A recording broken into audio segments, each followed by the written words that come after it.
ഇന്ന് മക്കൾ സ്കൂൾ വിട്ടൊക്കെ വരുമ്പോഴത്തേക്കും അവർക്ക് വേണ്ടി മുട്ട ബജി ഉണ്ടാക്കി വെക്കാമെന്ന് വിചാരിച്ചു കേട്ടോ. അപ്പോൾ നമുക്ക് മുട്ട നല്ല കഴുകി വൃത്തിയാക്കിയെടുത്ത മുട്ട നമുക്ക് ഒന്ന് പുഴുങ്ങിയെടുക്കാം.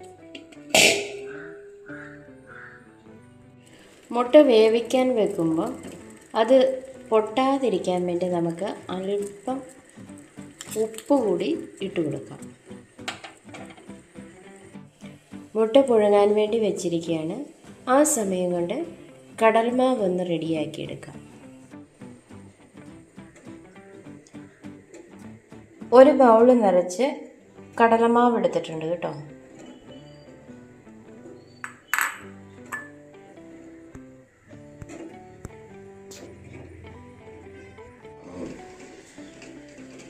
കടലമാവ്, അല്പം കായപ്പൊടി ചേർത്ത് കൊടുക്കാം. ആവശ്യത്തിന് ഉപ്പ് ചേർത്ത് കൊടുക്കാം. മഞ്ഞൾപ്പൊടി ചേർത്ത് കൊടുക്കാം. ഇനി ആവശ്യത്തിന് വെള്ളം ചേർത്ത് നന്നായിട്ടൊന്ന് മിക്സ് ചെയ്തെടുക്കാം. നന്നായിട്ട് മിക്സ് ചെയ്യാം.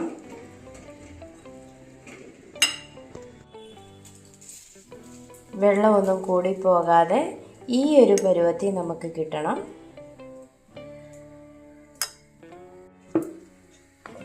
ഒരു പാത്രം വെച്ച് ആവശ്യമായിട്ടുള്ള എണ്ണ ഒഴിച്ചു കൊടുക്കാം.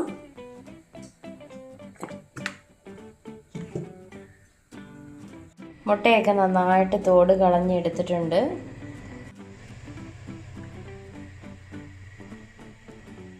ഒരു മുട്ടയെ രണ്ടായിട്ട് ഇങ്ങനെ മുറിച്ചെടുക്കാം.